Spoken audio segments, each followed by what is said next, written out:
ustedes, agradeciendo de antemano su amable disposición para reunirnos. Nos falta ahora el maestro Epson,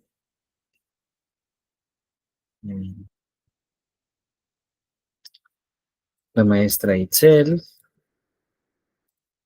la maestra Nelly y la maestra Claudia.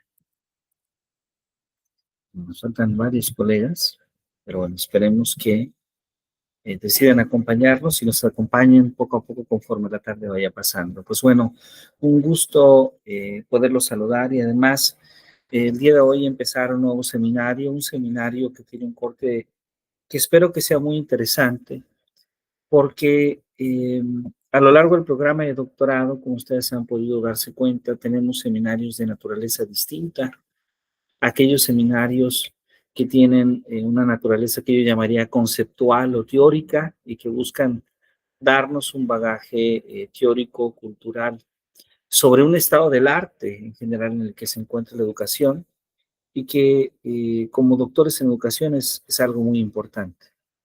Pero también hemos tenido otros seminarios que lo que buscan es desarrollar habilidades de escritura, habilidades de investigación, que forma parte del perfil profesional de un doctor, de una doctora en educación. Y por otro lado, hemos tenido otros seminarios, un tercer tipo de seminarios, que lo que busca es desarrollar una reflexión sobre los problemas, sobre la situación en que se encuentra la educación, en que se encuentra, por qué no decirlo, la sociedad misma, porque en gran medida la educación es consecuencia del estado de la sociedad. Y como sabemos, también en cierta forma la sociedad es consecuencia del estado de la educación. Hay una especie de bucle que se da entre el sistema educativo y el sistema social en el que ambos se nutren. Cuando tenemos problemas educativos, significa que algo está sucediendo en la sociedad y desde luego, sí, tenemos una sociedad con diversas problemáticas.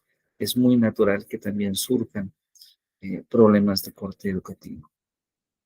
Porque la idea es que la educación finalmente se convierte en una herramienta, en un constructo social que permite modelar, que permite transmitir, que permite construir la cultura, las formas de ser, de pensar, de actuar.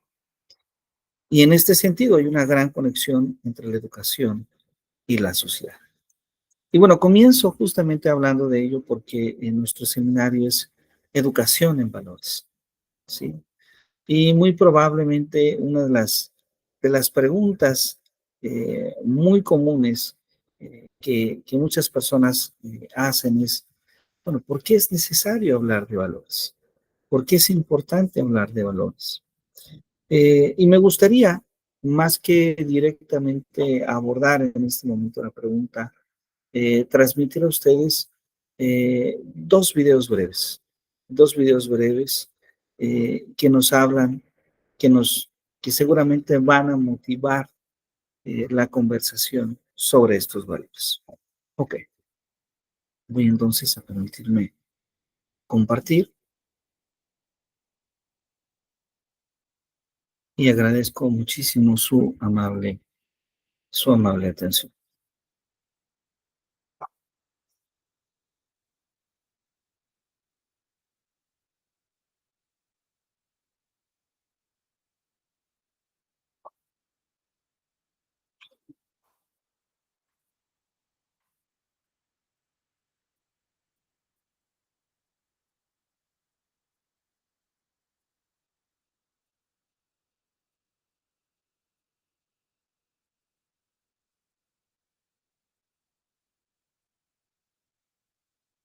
Agradezco mucho, si me confirman si ya se puede ver por allá.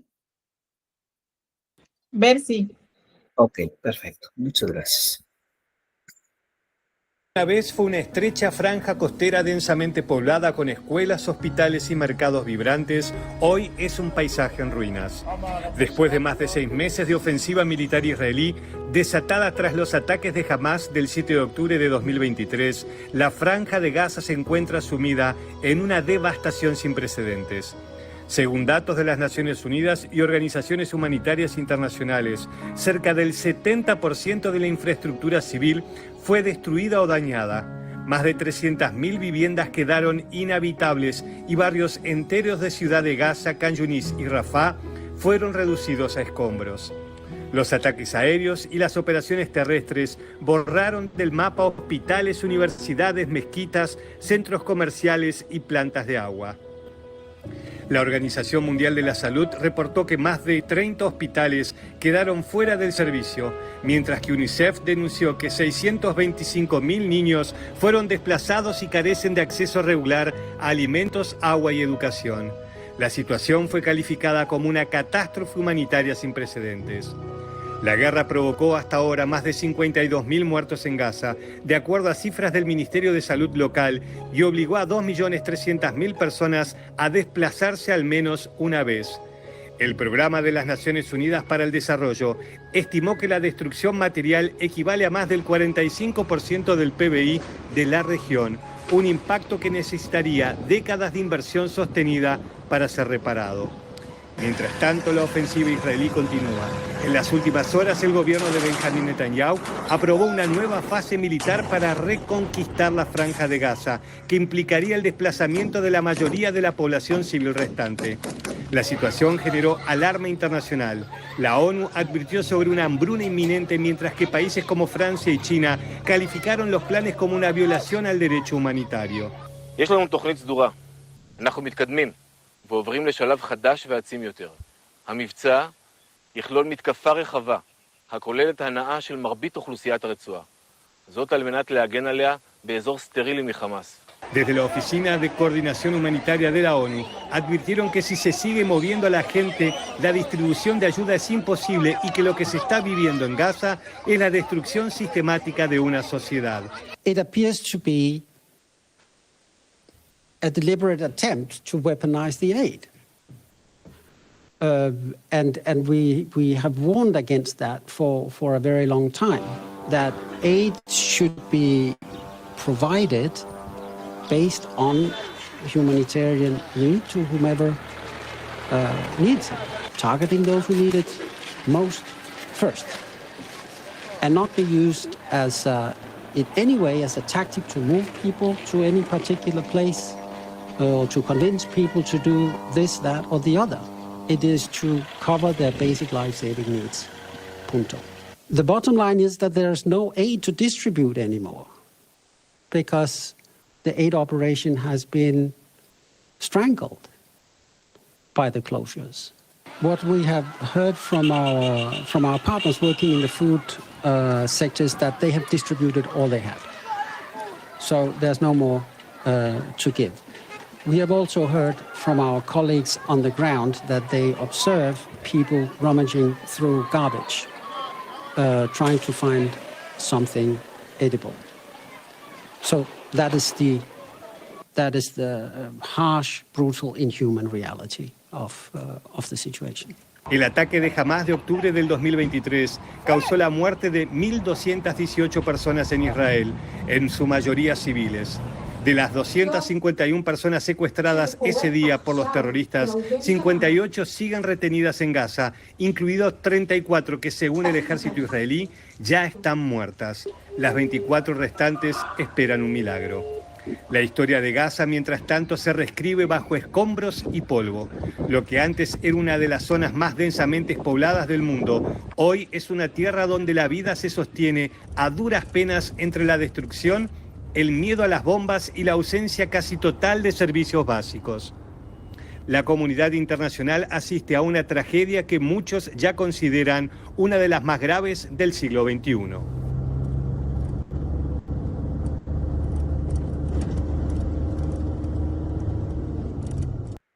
Crea un sitio que te enamore con Wix.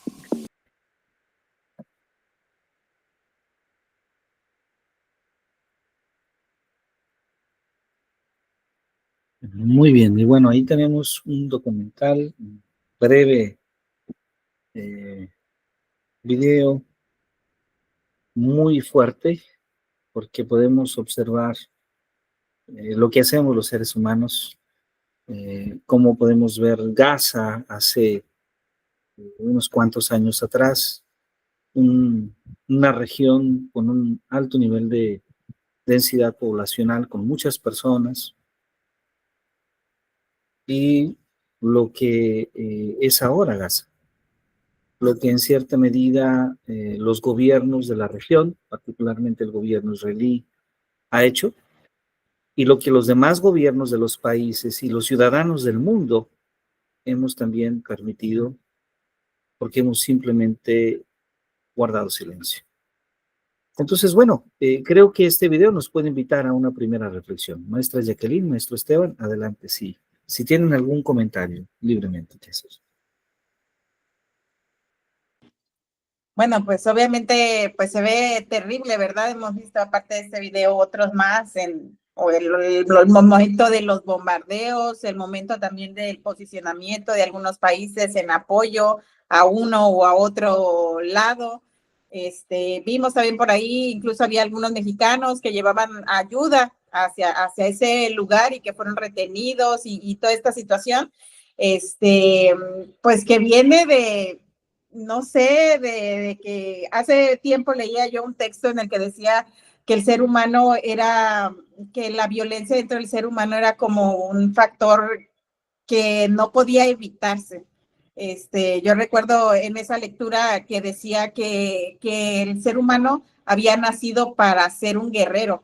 Entonces, creo que viene mucho de ahí el hecho de que de alguna manera dentro de nuestra naturaleza podría estar la violencia inmersa, pero yo creo que pudiera canalizarse hacia, no sé, hacia retomar fuerzas y salir adelante en algo y no hacia este aspecto tan destructivo que tenemos los seres humanos y que lo hemos visto, que se ha repetido vez tras vez, año tras año, desde que tenemos registros, yo creo, de que el hombre, pues por su naturaleza, quiera destruir al otro, a veces por dinero, por territorio, y pues por cuestiones políticas actualmente. Entonces, pues sí nos deja mucho que pensar en cómo a través de todos estos miles de años que lleva la humanidad, siempre ha estado peleando, ¿no? Entonces, ¿qué pasa con nosotros que siempre utilizamos esa cuestión de a lo mejor de la fuerza siempre para destruir al otro, ¿no? O sea, que sigue predominando y que no ha habido como pues ese llegar a un consenso. A lo mejor hay muchas organizaciones que hacen sus esfuerzos, pero que a final de cuentas, pues siempre termina como predominando esto de estar por encima del otro. Entonces yo creo que pues igual nos lleva a cuestionarnos mucho, a lo mejor también sobre la misma naturaleza humana. Sí, en verdad yo cuando leía ese texto me ponía a cuestionar de si realmente, porque el autor, no recuerdo el autor cómo se llamaba, creo que se apellidaba Lawrence, sostenía que pues que éramos violentos por naturaleza, que era un instinto el querer estar siempre combatiendo contra el otro. Muchas gracias, maestra Jacqueline. Agradezco mucho sus impresiones muy interesantes. Maestro Esteban, ¿alguna impresión sobre este video? Veo bueno, observo el video y me pregunto en dónde ubicar a los valores. Y empiezo a buscar y valores, cómo puedo entender que son, y encuentro que dice que los valores son principios, ideales o creencias que guían el comportamiento y las decisiones de las personas. Entiendo también que podría haber un conjunto de valores que son, digamos, universales, pero si los tomamos como principios, podríamos decir que también hay principios según, bueno, aquí yo me meto más la parte de religiosa. Exactamente no sé cuál es el problema de aquí de la Franja de Gaza, pero hay muchos valores o principios que son, digamos, principios que corresponden a la religión. principios que que para unos son valores o principios, pero para otros pueden no serlo. Entonces, esto es lo que puede estar creando estos conflictos, porque muchos pueden, o alguna de estas partes pueden estar actuando conforme a sus principios, y ellos dentro de esos principios pueden estar en lo cierto, según ellos, pero para otros no. ¿Sí? Entonces, lo que son principios para uno, para los otros no lo son, o están en contra, pues, de esos valores o de esos principios, y yo creo que ahí está Muchas gracias. de los disturbios. Muchas gracias, maestro Esteban. Agradezco mucho su comentario muy interesante. Maestra Jacqueline, adelante, por favor.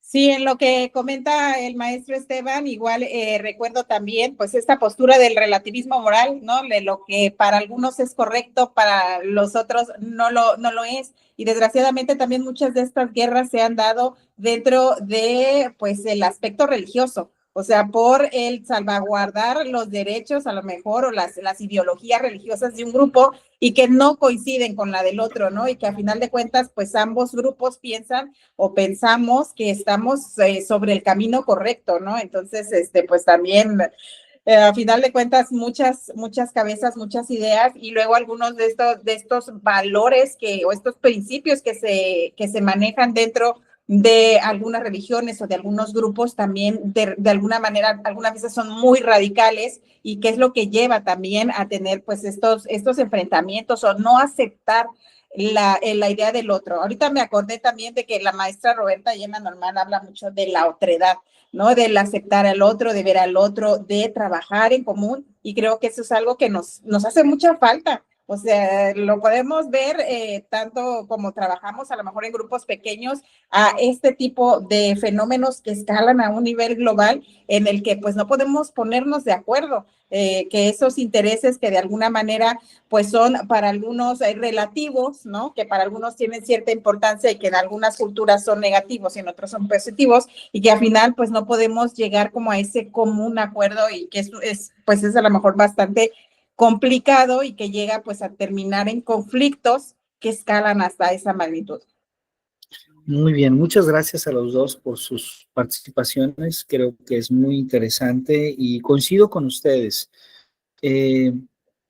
A veces el ser humano busca la verdad, pero entendemos la verdad de muchas formas y bajo muchos contextos. Y las creencias, particularmente la ideología, en muchas ocasiones nos hace asumir la idea de que la verdad es nuestra, que la verdad de hecho es solo única, es decir, solo la tenemos nosotros o la tiene nuestro grupo político, religioso, espiritual, etcétera.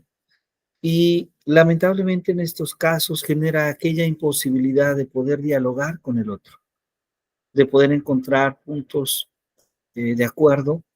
Lo que subyace es la intolerancia, lo que subyace es justamente la violencia.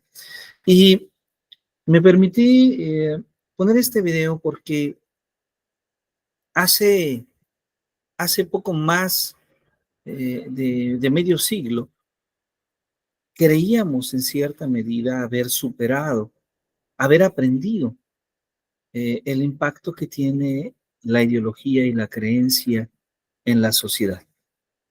En la Segunda Guerra Mundial, un poco después de la Segunda Guerra Mundial, hay un grupo de escritores, hay un grupo de pensadores que dedican tiempo a reflexionar sobre la educación, a reflexionar sobre cuál estaba siendo el impacto que tenía la educación en ese entonces en las personas. ¿Y por qué esto es relevante? Porque la Europa de los años 30, no en todos los países, pero en varios países, era una Europa emergente, era una Europa que tenía muchos premios Nobel, particularmente Alemania, voy a referirme a Alemania, que venía así de una crisis económica derivada de la Primera Guerra Mundial, pero que venía emergiendo nuevamente con un poderío económico e intelectual. Y a pesar de ello, el ser humano cede ante la creencia y cede ante la ideología, que fue justamente lo que hizo Adolf Hitler.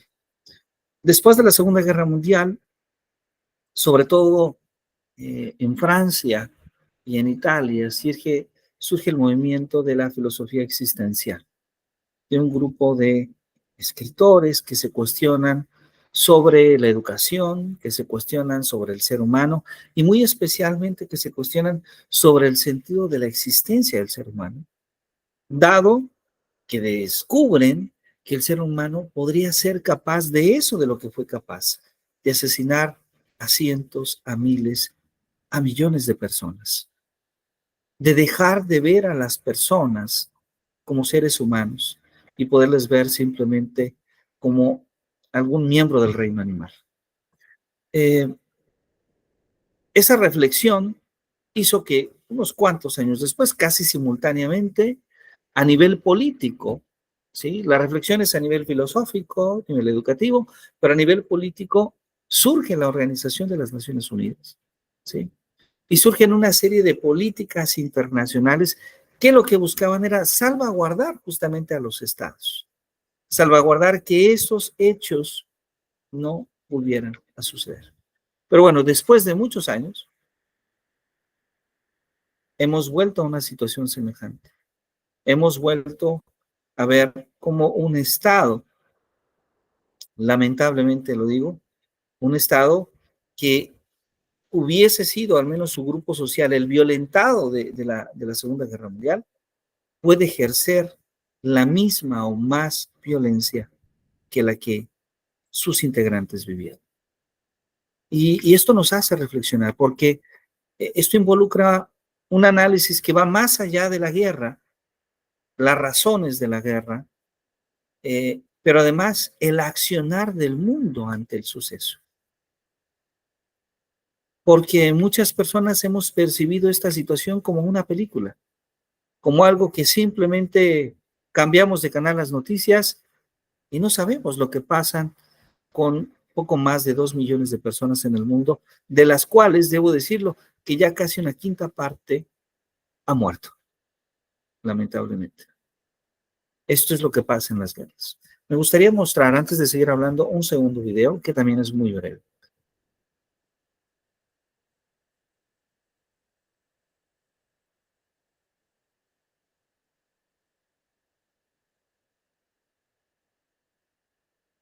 A ver si se puede ver allá. Ya se ve la pantalla, ¿verdad? Que se está compartiendo, ¿correcto?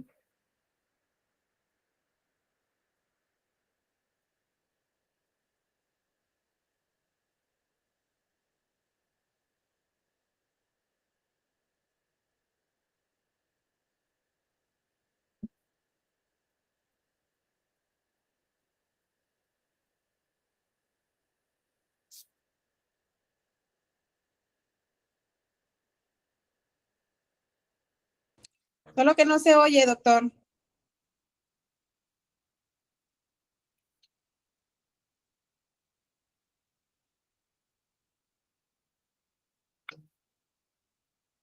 Perdón, ¿no se oye? Disculpen.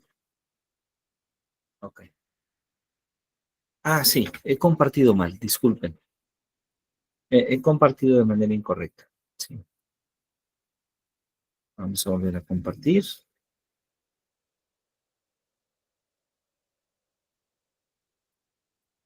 Ok. A ver si ya se escucha. Homicidios en lo que va del año, un incremento del 6% durante el primer semestre de 2019 respecto al anterior. El gobierno de López Obrador parece incapaz de detener una escalada de violencia que bate récords mes a mes. El presidente ha centrado su estrategia de seguridad en la creación de la Guardia Nacional, que parece demostrar muchas deficiencias hasta el momento, según los expertos. De alineamiento de voluntades, de disciplina, de control, de coordinación estrecha. La Guardia necesita una gran inversión federal, necesita más recursos. El sistema de inteligencia militar y civil está todavía por rehacerse, reconfigurarse. El propio secretario de Defensa reconoció esos errores. La Guardia Nacional no ha podido desplegarse ni dedicarse de pleno a combatir el narcotráfico debido a que gran parte de sus efectivos se destinaron a frenar el flujo migratorio. El problema de fondo persiste, es la enorme impunidad por encima del 95%. En octubre, 27 detenidos en un operativo en la capital mexicana tuvieron que ser liberados al día siguiente por problemas de procedimiento. Es el ejemplo que utiliza el experto Javier Oliva para ilustrar los obstáculos y la falta de coordinación entre el Poder Judicial y el Ejecutivo. Me parece que hay criterios demasiado laxos en ese sistema penal acusatorio. El otro aspecto es la situación calamitosa en la que se encuentran los reclusorios, tanto a nivel de los estados de la República como a nivel federal, donde pues lo vimos ahora con los acontecimientos de Culiacán. Pese al constante aumento de asesinatos, la sensación de inseguridad entre la población ha ido a la baja desde junio del año pasado, aunque aún se sitúa por encima del 71%. López Obrador ganó las elecciones bajo el lema "Abrazos, no balazos" y ha lanzado programas sociales para combatir las causas de la criminalidad, pero sus efectos tardan en notarse. Pues yo estoy a favor siempre y cuando se vean resultados y en este caso pues no se están viendo resultados. Hoy que está la Guardia Nacional, pues creo que estamos peor. La Guardia Nacional ha sido uno de los cambios lentos, han sido lentos, no se ha habido así un golpe contundente. Que la Guardia Nacional no son delincuentes. Yo pienso que están para cuidar al pueblo porque luego muchas veces los policías y todos esos, los tránsitos esos, nada más viven de lo que le quitan a la gente. El gobierno de AMLO busca un discurso pacificador, pero sin una estrategia definida para atajar la enorme violencia. López Obrador ha enfatizado su distanciamiento respecto a la política belicista de los últimos 3 gobiernos, cuyo fracaso abocó al país a unos índices de violencia sin precedentes. La estrategia del nuevo presidente ha cosechado 14 operativos exitosos, pero no ha logrado reducir los homicidios.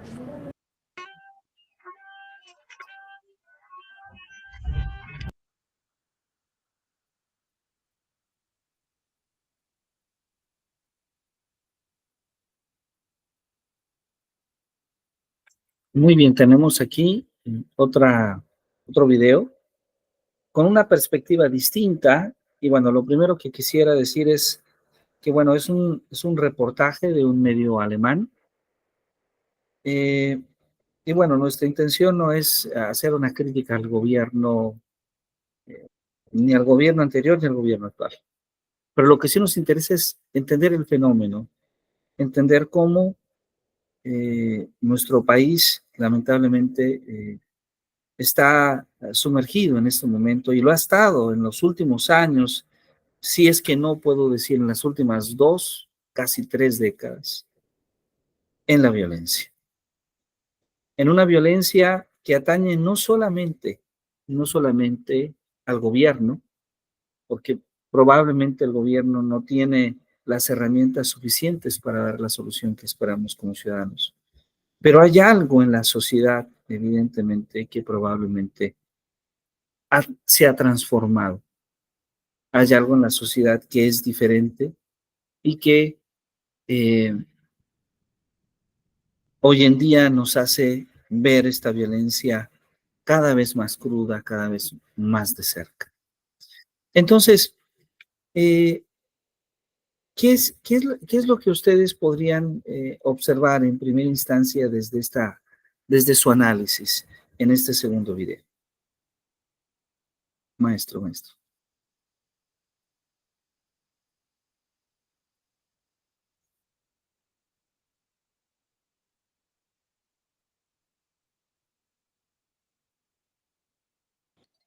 Bueno, pues es una situación bien complicada, como dice, o sea, tiene muchos años en que el país está sumido en la violencia, en el que entre gobiernos se critican sobre las estrategias que se han tomado para combatirla, sobre todo a la delincuencia organizada, al narcotráfico.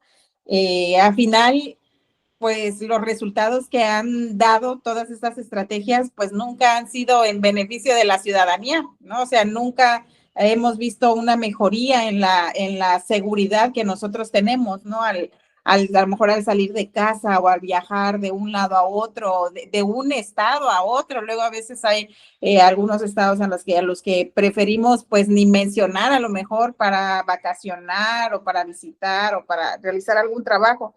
Sí, luego a veces, bueno, como trabajo en medios, luego a veces nos llegan unos videos pues muy violentos, demasiado crueles, horribles, que a veces me llego o sea, digo, igual caigo en lo mismo que decía hace rato, me llevo a cuestionar sobre la naturaleza humana, o sea, qué tipo de vivencias, qué tipo de familias han crecido estas personas para realizar esas atrocidades. O sea, de repente me ha tocado ver, bueno, ni lo he visto, porque nada más me han platicado y les digo, no me muestres, porque no, horribles.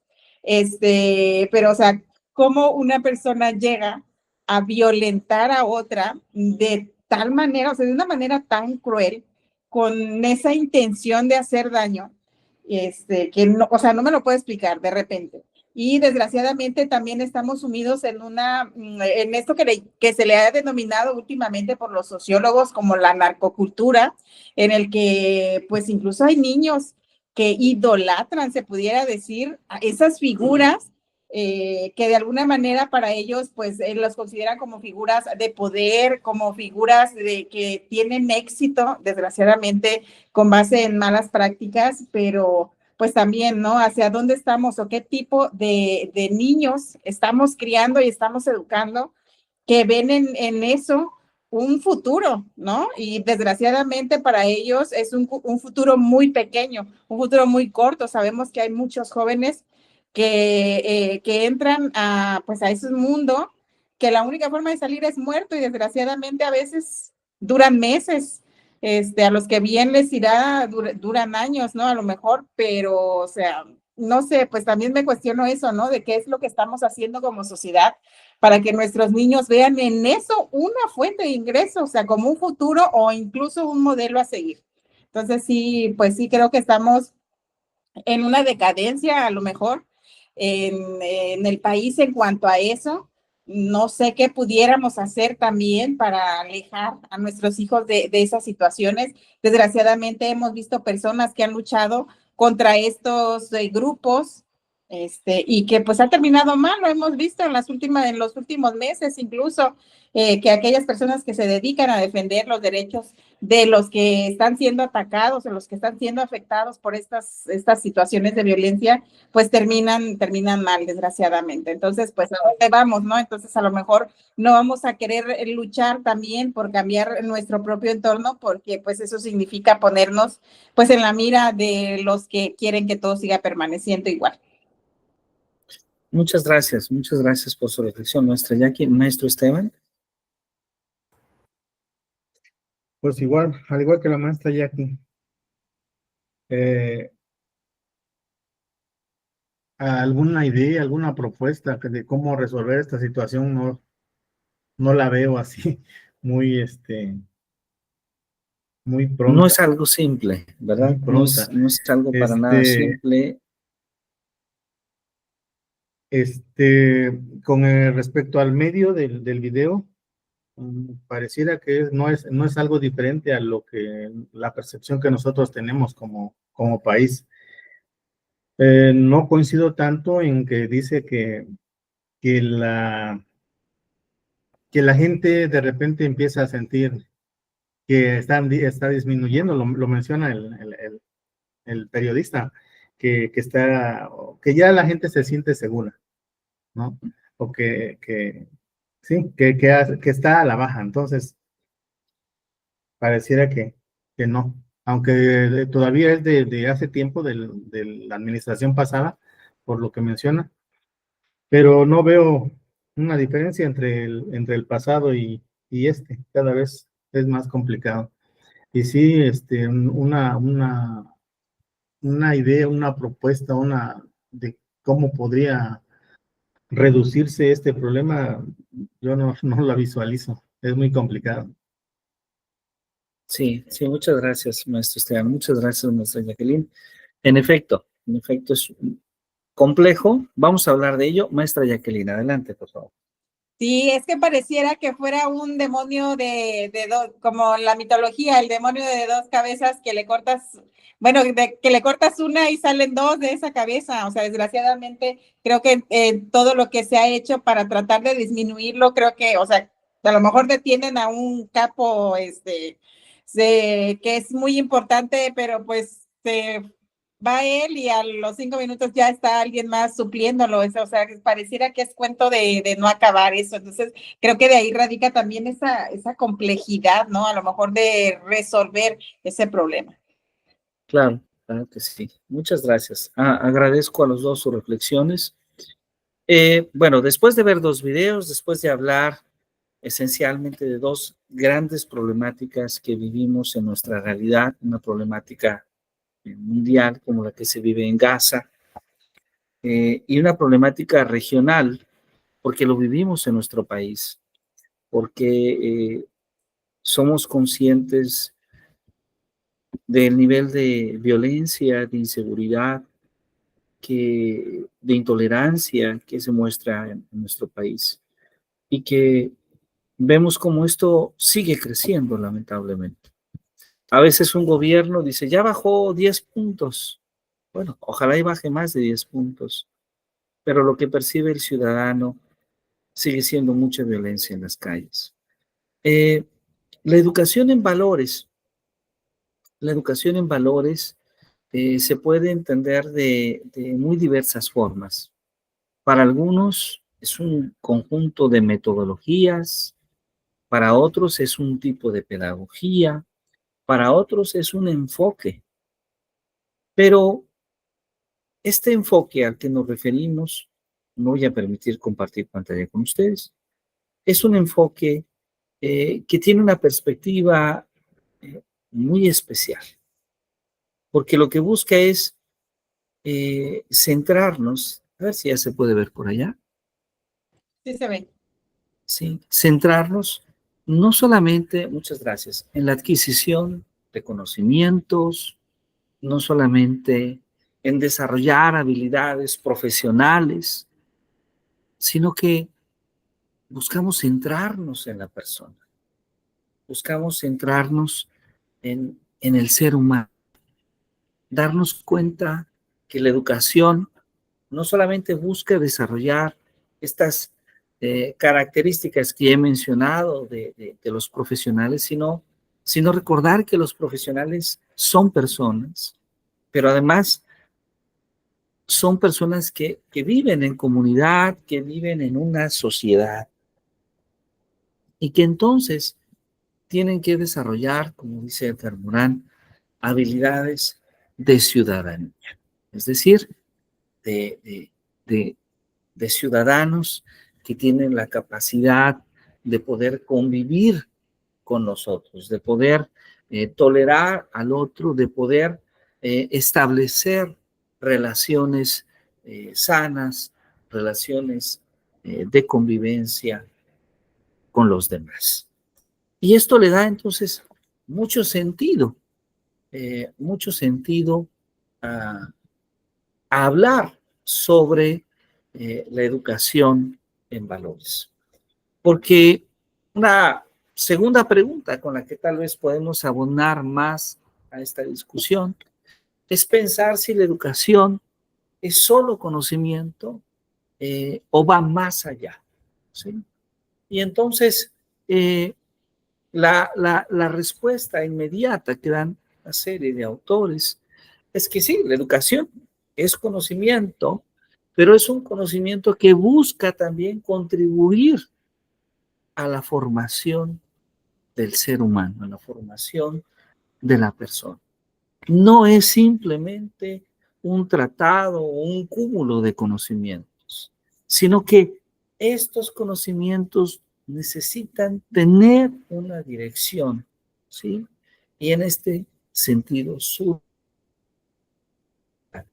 decimos, la urgencia de una educación con propósito.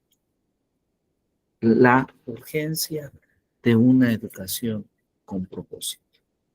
Una educación que nos ayude a poder enfrentar los desafíos que vivimos en sociedad, ¿sí?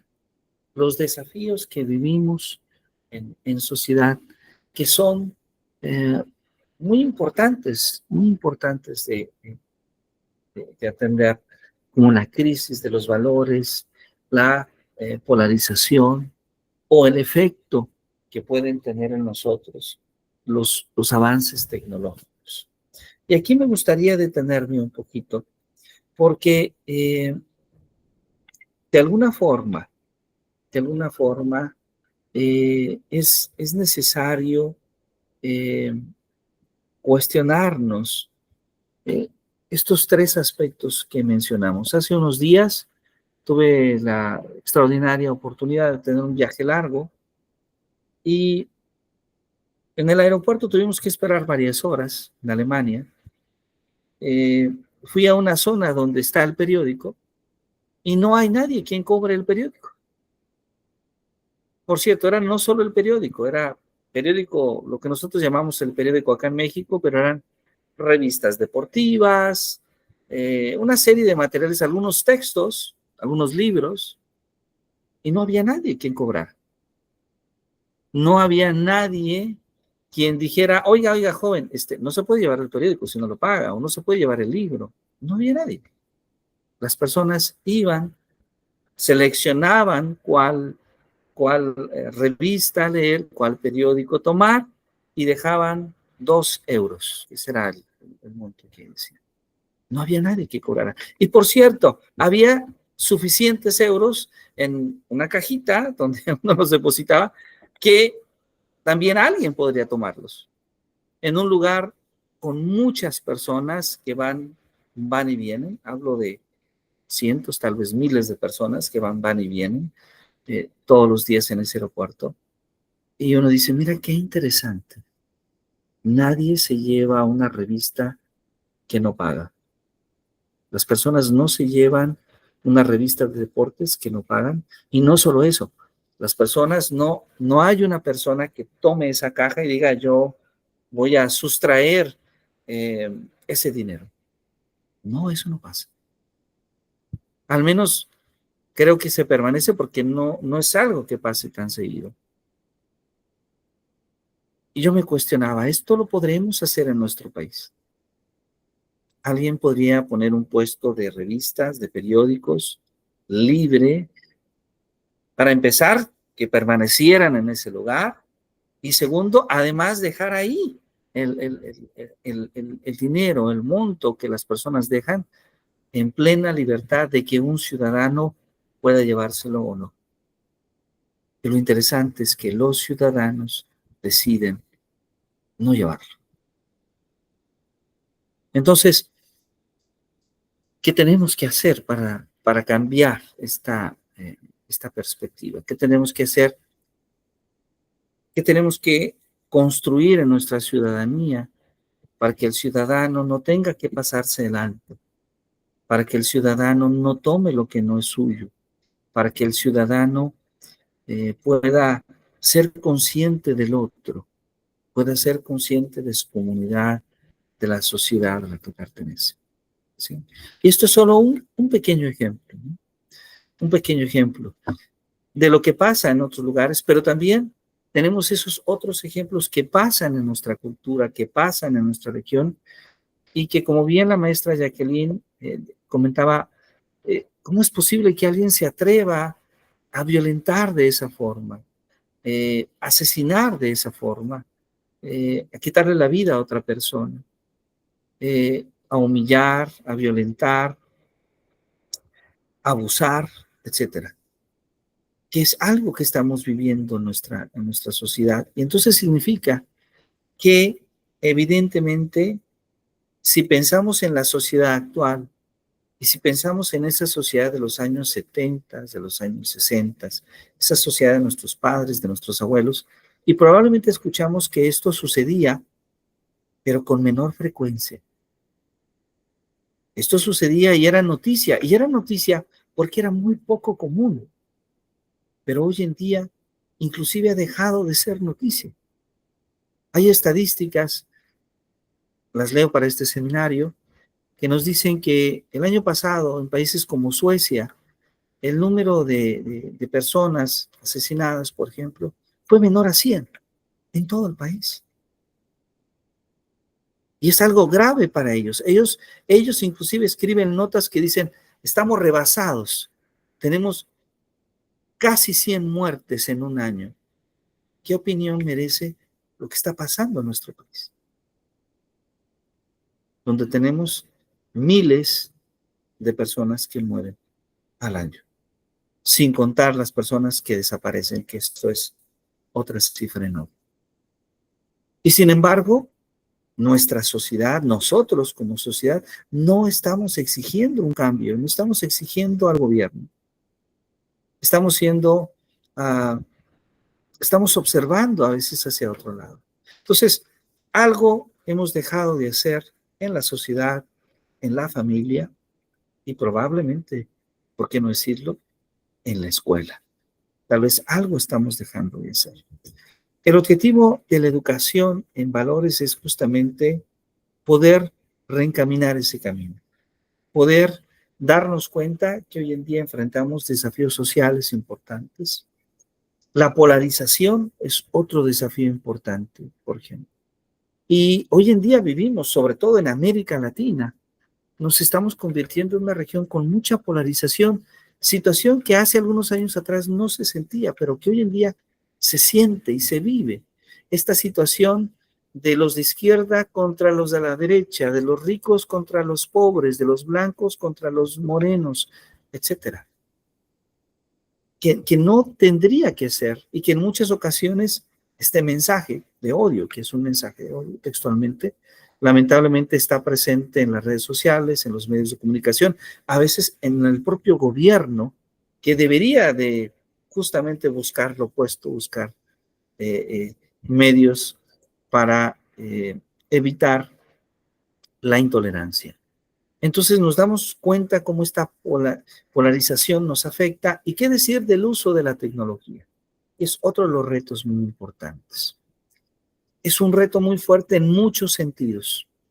Desde nuestra propia práctica como docentes, el surgimiento de la inteligencia artificial, que en muchas ocasiones lamentablemente presupone la poca acción cognitiva de nuestros estudiantes y que sin un uso ético, como ocurre en la mayoría de los casos, está haciendo que nuestros estudiantes reflexionen menos, piensen menos y en general desarrollen en menor medida sus habilidades cognitivas. Y aquí lo dejo muy en claro, con un uso no adecuado, porque probablemente si hiciéramos un uso adecuado, la inteligencia artificial podría potencializar el desarrollo de nuestros estudiantes, pero lamentablemente se está utilizando solamente para hacer tareas, para hacer ensayos, para hacer trabajos. Ensayos que la mayoría de las veces los estudiantes no revisan, no leen, en fin.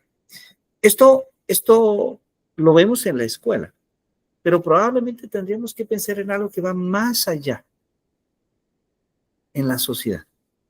Por ejemplo, la información, la evidencia de la verdad en las redes sociales. La inteligencia artificial, el desarrollo tecnológico está provocando que hay tanta información en el medio, es muy difícil saber cuál de esa información es real. Y bueno, la maestra Jacqueline, que trabaja en un medio de comunicación muy importante en la región huasteca, sabe muy bien, y he escuchado a varios periodistas esta distinción que dicen, hey, es que yo soy periodista, y tal vez aquella persona que postea, no. Bueno, hay una gran diferencia entre aquella persona que antes de postear ha hecho una investigación, tiene evidencia de que aquello de lo que se afirma, de que aquello de lo que se dice es verdad, con aquella otra persona que simplemente ve algo, le genera algún tipo de sentimiento, de sensación, y lo postea y lo afirma. Y esto se vuelve un fenómeno muy peligroso cuando tenemos cientos o miles de personas que están compartiendo notas, que están compartiendo opiniones, que inclusive están siendo agresivos contra otros, pero en la mayoría de los casos no tienen ninguna evidencia de que aquello en lo que creen, de que aquello en lo que afirman, sea realmente verdad. Y entonces las redes sociales se convierten en un medio masivo de manipulación, como lo sucedió en elecciones en los Estados Unidos, donde a través de Facebook y a través de Instagram, por ejemplo, es posible establecer una tendencia. Y esto es muy claro. ¿Por qué escuchamos a veces a cantantes con muy poca habilidad vocal y sonora? No quisiera decir que de mal gusto, porque habrá alguien que disfrute esa música muy moderna, pero ¿por qué lo hacemos? Porque en general hay una inversión económica en redes sociales que logra cumplir aquel efecto del que nos hablaba Edward Thorndike a principios del siglo pasado, que es, si nosotros empezamos a escuchar constantemente esa tonada de Bad Bunny, va a llegar un momento en que si todos los días está en la oficina, hasta el maestro Esteban va a decir, es la tonada, ya la identifico, ¿no? Es decir, se va convirtiendo en parte de la cultura, se va haciendo una apropiación cultural. Y bueno, esto sucede en los medios de comunicación. El anuncio, la noticia está siendo tan intensiva que finalmente cedemos ante la noticia. Voy a permitirme compartir pantalla para ir avanzando. Entonces, ante estos desafíos, se propone la educación, disculpen, ya se puede ver por allá, ¿verdad? La educación en valores.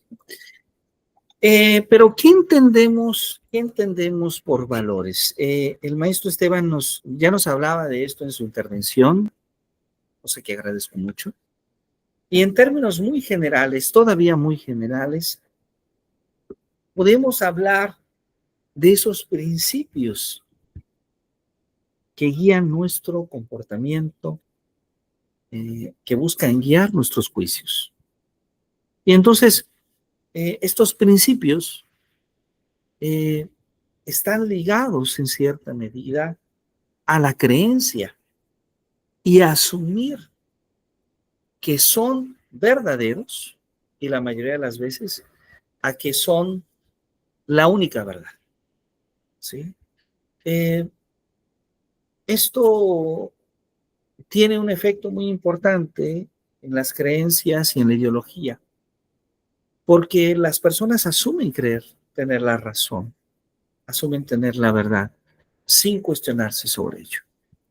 Y a veces, como dijera el filósofo Raimundo Morado Estrada, a veces justamente a través de la palabra de Dios, a través de la palabra de la fe, a veces a través de la palabra de la paz, es cuando más personas son castigadas y cuando más personas mueren.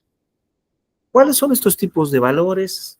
Pues pueden ser éticos, pueden ser cívicos, pueden ser morales, pueden ser espirituales, pueden ser personales, pueden ser sociales. Hay una gran variedad de tipos de valores. Y claro, la primera reflexión tiene que ver con estas dos perspectivas: la subjetividad contra la universalidad. ¿Sí? Este es un tema relevante. ¿Cómo voy a dejar de proyectar, cómo sé que tengo la razón, que estoy basándome en un principio, en un valor desde mi perspectiva? Voy a usar la palabra principio en este momento más que valor, que será adecuado para el contexto, porque se puede caer en cierto tipo de relativismo. Y esto nos lo enseña justamente la filosofía. ¿Qué sucede si nosotros asumimos, y aquí voy a contradecir a algunos filósofos y algunos colegas que asumen algunas posturas? ¿Qué sucede si asumimos la frase de decir que todos tenemos la verdad, que hay verdad en nosotros? Y esta frase, que se escucha bien, algunas redes sociales de repente publican frases, si no esta, muy semejantes a esta. Pero que da a entender que de alguna manera la realidad que vemos, lo que nosotros llamamos realidad, es distinta a la realidad del otro y es distinta a la realidad del otro. Pero entonces la pregunta es, ¿cuál es la realidad? Si cada uno tiene una versión de la realidad. El problema del relativismo es este, es asumir que la verdad es mía, que la realidad es mía. Y entonces, yo soy el único que tengo la verdad o el único que puedo comprender la realidad, cuando esto en sí no lo es. El reto al que se enfrenta a un juez en un juicio es que cada uno de los comparecientes del juicio va a narrar parte de su realidad, va a narrar parte de lo que vio, de lo que observó, de lo que cree. Pero el juez debe de hacer el juicio, tomando esas premisas, una conclusión que devenga de la evidencia, no de la interpretación de la realidad. Bueno, lo que trato de decir con esto entonces es que una de las dificultades a las que nos enfrentamos es justamente la subjetividad, ¿sí? La subjetividad contra lo universal. Ciertamente no tenemos una verdad única, es decir, no hay un principio que nos diga que existe una verdad absoluta, como lo decía Aristóteles, pero tampoco tenemos un principio que nos diga que entonces existen tantas verdades como interpretaciones de la verdad se ven. Y ahí es la parte interesante. Hay interpretaciones de la realidad que tienen que ser desechadas porque estas interpretaciones están completamente alejadas de la realidad misma. Bueno, no vamos a entrar en un debate filosófico, pero sí quisiera comentar que uno de los primeros retos que enfrentamos es justamente la subjetividad, el ver cómo vemos la realidad, sino desde una postura subjetiva o desde una postura mucho más universal. El rol de la educación es muy importante, porque la educación contribuye a la formación de las generaciones actuales, de las nuevas generaciones, y es necesario que esta formación tenga una dirección. Para muchos la mejor dirección es que esa dirección, esa educación, se constituya formada de valores, ¿sí? Esto lo debemos de entender porque entonces la educación va mucho más allá que el currículum, ¿sí? La educación no solamente busca transmitir conocimientos o desarrollar habilidades cognitivas, sino que también busca contribuir a la transmisión de la cultura y de la moral.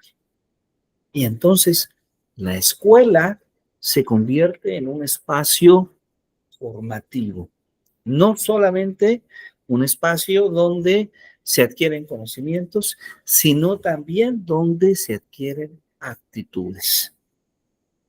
Esto es muy relevante, porque a largo plazo, en el momento en el que el niño se hace joven, el joven se hace adulto, hay un impacto personal, hay un impacto en la persona, pero también hay un impacto en la sociedad, en el espacio donde esa persona se desarrolla, se desenvuelve.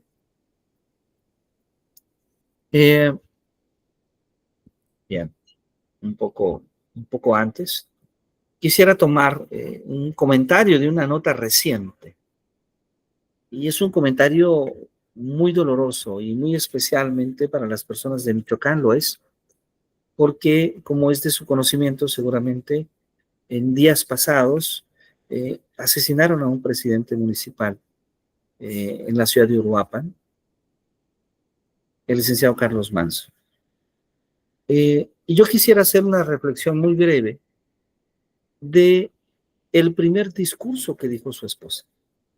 Probablemente ya lo han escuchado, el primer discurso que dijo su esposa después del fallecimiento, después del asesinato de su esposo.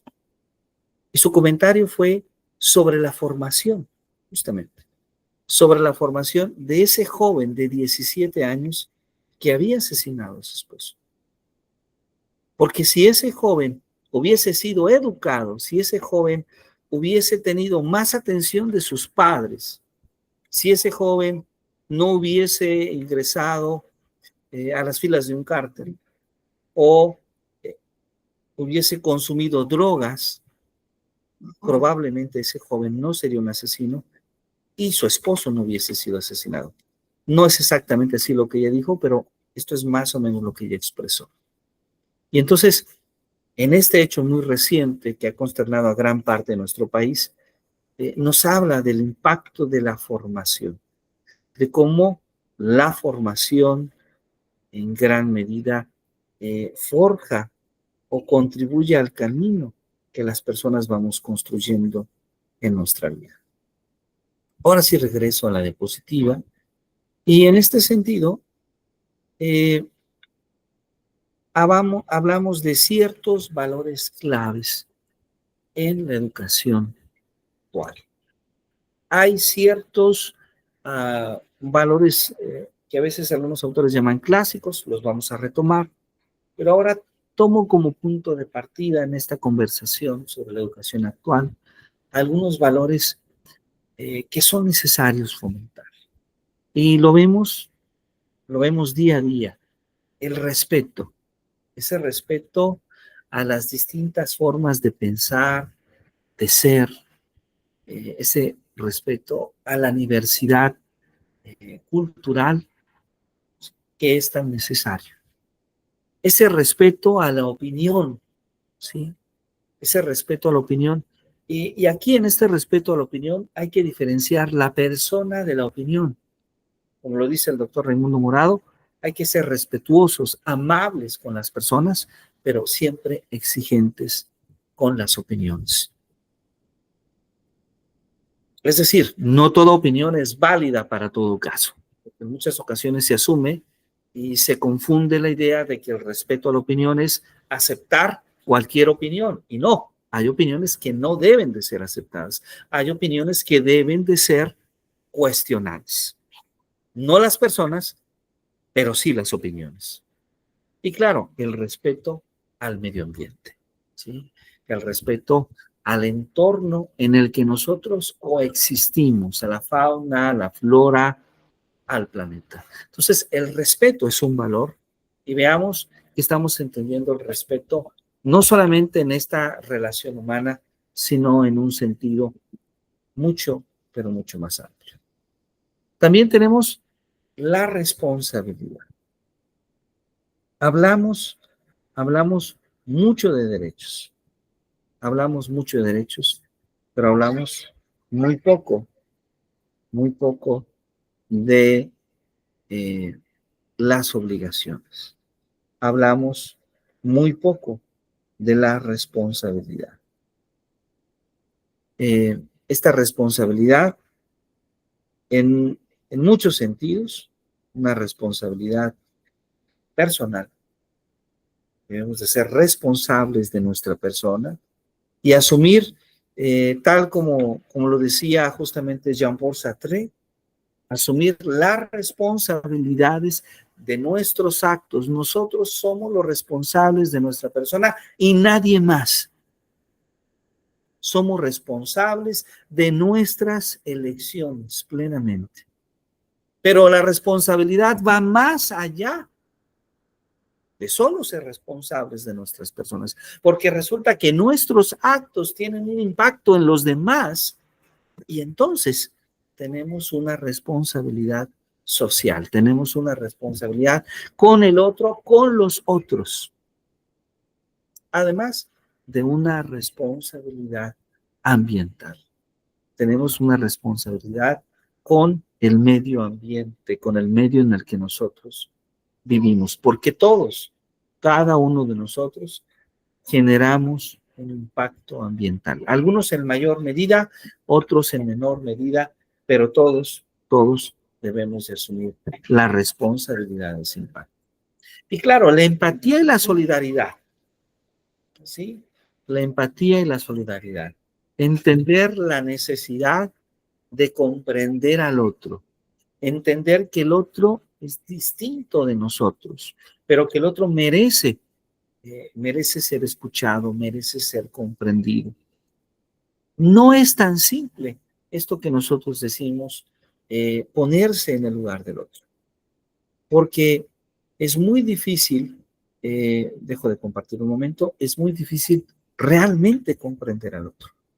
Es una frase muy profunda, muy utilizada, pero muy compleja de llevarla a la práctica. La empatía un poco en el sentido en el que Daniel Goleman, voy a referirme a Daniel Goleman, él la refiere en diversas dimensiones o en diversos tipos. Goleman nos habla, por ejemplo, en primera instancia, de una empatía de corte ideológico. A veces le llaman a esto una empatía cognitiva. A veces la empatía cognitiva se da cuando nosotros nos identificamos con alguien, identificamos una misma meta, una misma forma de pensar, un gusto semejante, ¿sí? Y bueno, vamos al concierto de Coldplay y somos empáticos, venimos a escuchar a Coldplay. Estamos en las jornadas deportivas, también somos empáticos, nos gusta el deporte. Ese es un cierto tipo de empatía. Pero después de esta empatía viene la empatía afectiva, ¿sí? La empatía afectiva que tiene una mayor profundidad que la empatía cognitiva, porque no es solamente que coincidamos ya en algunas ideas o en algunos gustos, sino que es que esa emoción que vive el otro, también la vivo yo. Y eso los padres lo entienden muy bien. Antes que los hijos, probablemente, pero los padres lo entienden muy bien, porque los padres sienten las emociones que viven sus hijos, sienten las emociones que viven sus hermanos, que viven sus padres. Es decir, la empatía afectiva es una empatía que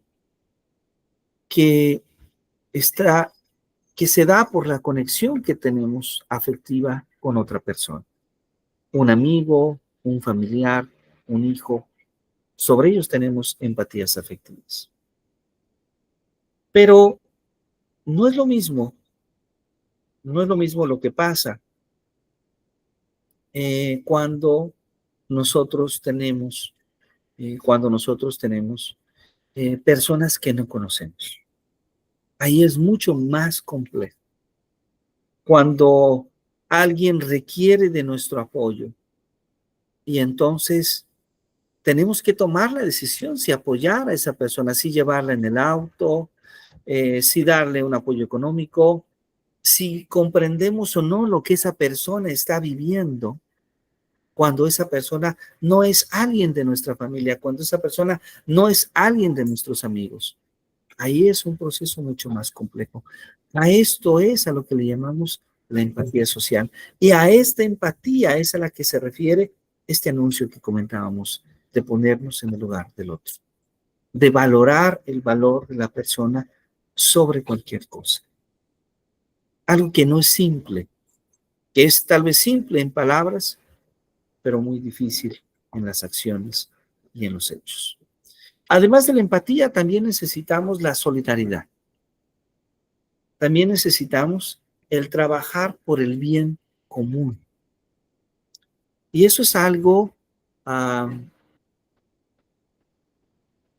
que en muchos casos también resulta complicado. Porque con el paso de los años, las sociedades actuales, y por qué no decirlo, las sociedades anteriores, han desarrollado una educación centrada en una perspectiva materialista, en que lo importante es el yo. Lo importante es lo que tengo. Lo importante es lo que soy. Y entonces, vemos al niño de educación preescolar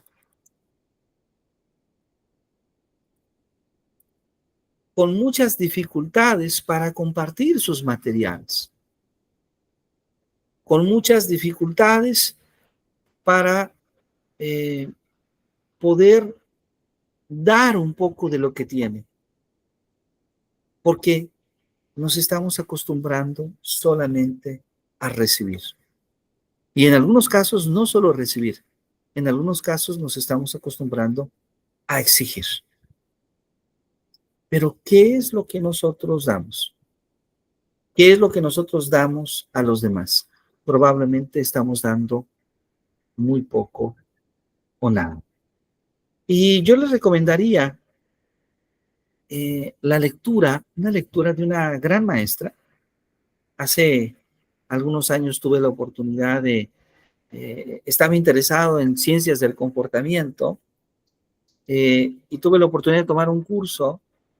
Fue uno de mis primeros cursos en línea, por cierto, antes de que fuese la pandemia y ahora se acostumbran tanto las actividades en línea, con una extraordinaria profesora que se llama Laure Santos.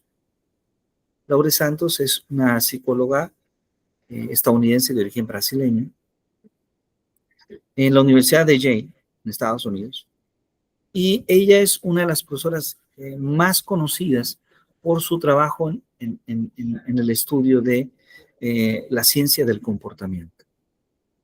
Ella ofrece una serie de libros, de artículos, que le han hecho ser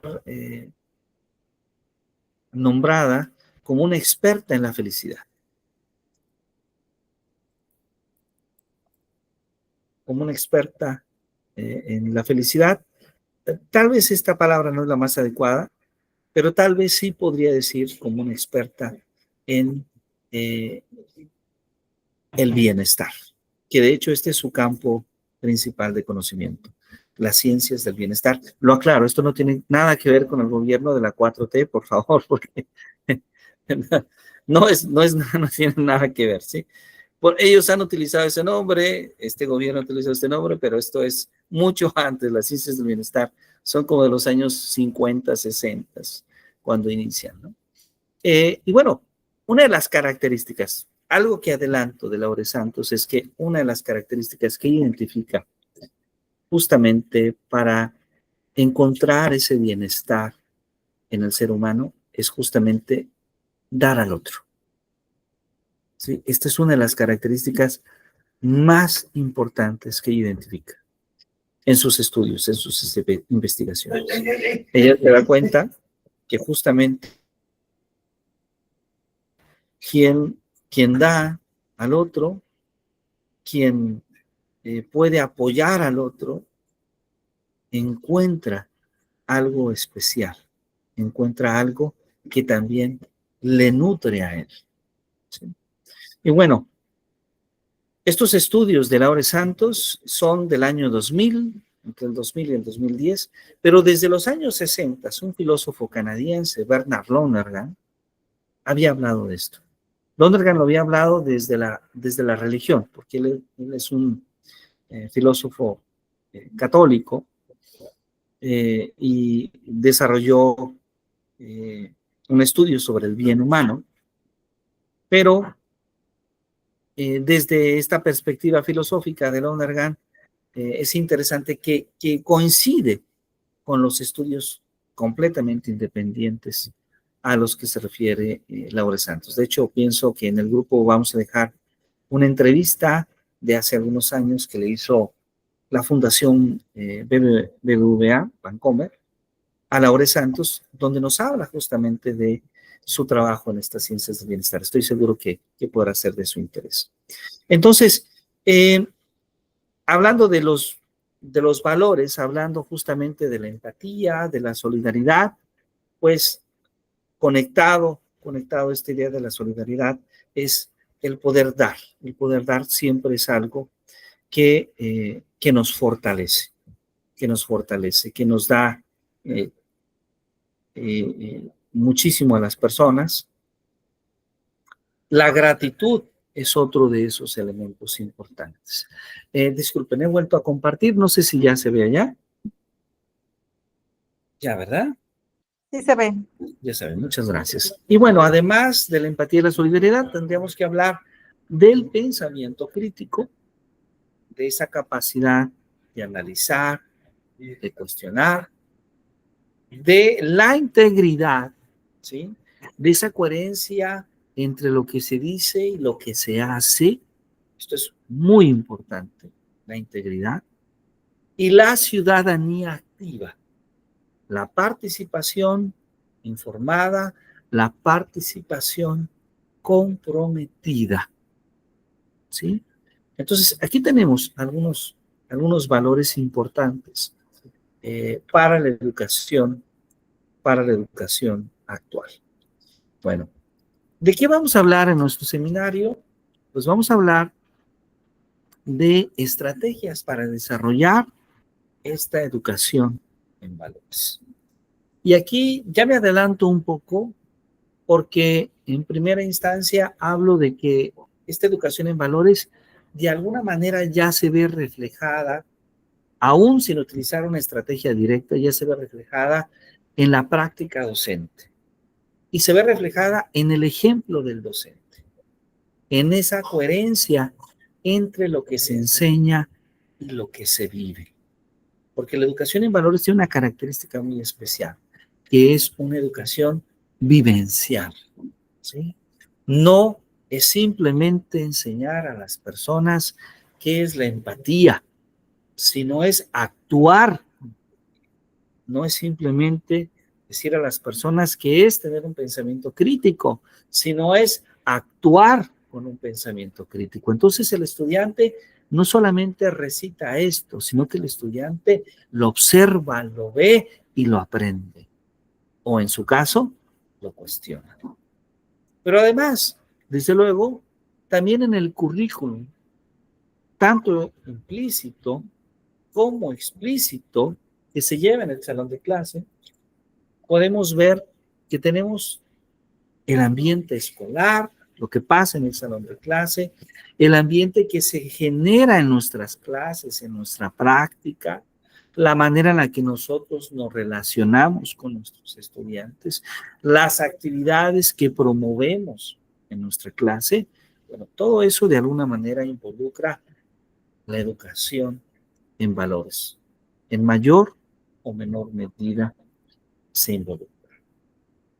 Pero además hay algunas estrategias específicas, como las que nosotros vamos a revisar a lo largo de este seminario. Estrategias como, por ejemplo, el aprendizado basado en proyectos, ¿sí? Que es una de las metodologías activas de la nueva escuela mexicana, pero con un enfoque muy específico, que es el enfoque de resolución de problemas que involucren dilemas éticos. Ahí está. La resolución de problemas que involucren dilemas éticos. Segundo, los debates y los dilemas morales, ¿sí? El debate, el análisis de los dilemas morales es un espacio muy importante para fomentar la reflexión, para fomentar el diálogo. Pero además, una tercera estrategia importante es el servicio comunitario, la práctica de la solidaridad, el crear acciones solidarias. La cuarta es el trabajo colaborativo, ¿sí? El desarrollo de la empatía, el desarrollo también del respeto. Entonces, en la siguiente sesión vamos a analizar estas cuatro estrategias. Vamos a seguir dialogando sobre estas estrategias de educación en valores, que yo espero que desde luego para todos pueda ser una sesión interesante. Voy a permitirme compartir,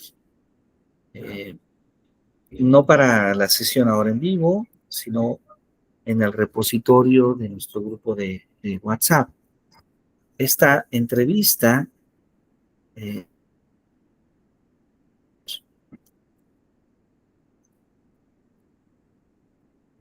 que es este video que aparece en YouTube,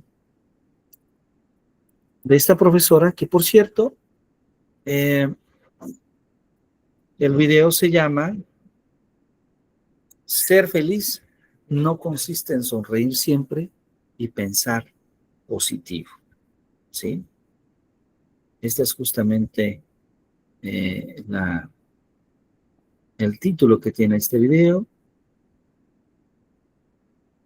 Voy a compartirlo con todos ustedes y voy a invitar a todos ustedes si amablemente podemos llevarnos esta tarea de poder revisar este video, de poderlo analizar, de poder hacer algunas reflexiones propias, desde luego. Creo que con eso podemos comenzar la siguiente sesión, porque ella habla de los valores, pero también habla de la educación emocional, pero también habla del bienestar en sus muy diversas dimensiones, ¿sí? Y creo que es una entrevista muy, muy interesante. Maestra Nelly, qué gusto saludarla, es un placer que nos acompañe. Gracias, doctor. Buenas noches, compañeros. Muy buenas noches. Muy bien, bueno, pues entonces, si ustedes están de acuerdo, vamos a cerrar con esta sesión, con esta primera sesión introductoria. Hemos compartido ya en nuestro grupo este video, y hay uno más, permítanme agregarlo,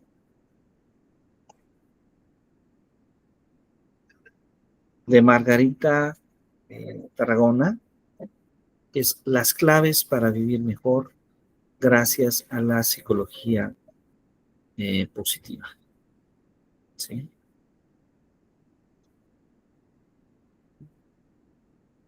La psicología positiva es un campo de la psicología que busca desarrollar una vida, perdón por el término, positiva. Sin embargo, es un campo de la psicología que en algunas ocasiones es cuestionado sobre sus métodos, ¿sí? La psicología es un área muy amplia. Tenemos una parte de la psicología que quiere ser ciencia,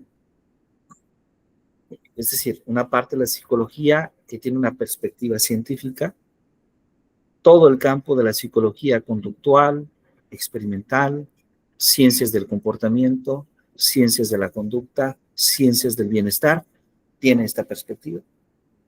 Después tenemos otro campo de la psicología que, bueno, con mucho respeto lo digo, los psicólogos dicen que es ciencia, pero Mario Bunge no está de acuerdo con eso, que es, por ejemplo, las temáticas que tienen que ver con la psique, el psicoanálisis, ¿sí? Y después tenemos otras áreas de la psicología más recientes, como es la psicología positiva, que una parte de sus bases tiene que ver con las ciencias del comportamiento, pero otra parte también tiene que ver con el psicoanálisis u otras metodologías. Y entonces son áreas muy sensibles, muy interesantes, pero que a veces está en el límite de lo que es ciencia y de lo que no podría ser ciencia. No diré más de que eso. Entonces, el caso del trabajo de Laure Santos es un área que es ciencia, pero ciencia del comportamiento, ciencia del bienestar, ¿sí? Y bueno, la diferencia entre una y otra tiene que ver en que las investigaciones, cuáles son los métodos que se aceptan para hacer esas investigaciones, ¿sí? Hay métodos que se asumen de alguna forma como científicos y hay otros métodos que, al menos para la comunidad científica, no los acepta como tal, como científicos.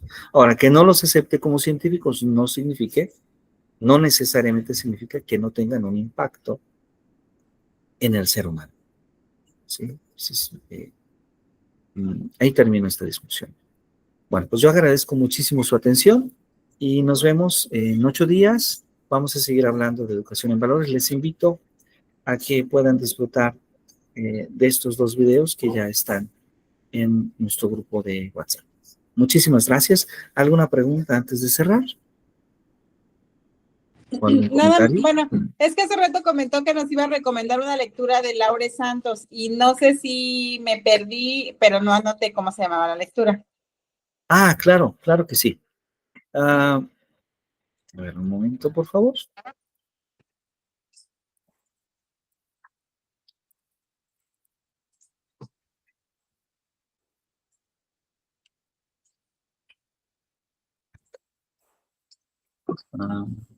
Muy bien. Un momento.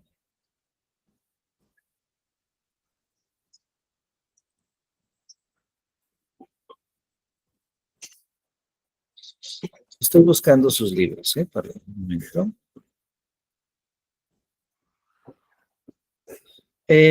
Hay varios textos que son muy interesantes, que por cierto uno los puede encontrar, digamos, en Amazon de manera directa, pero particularmente,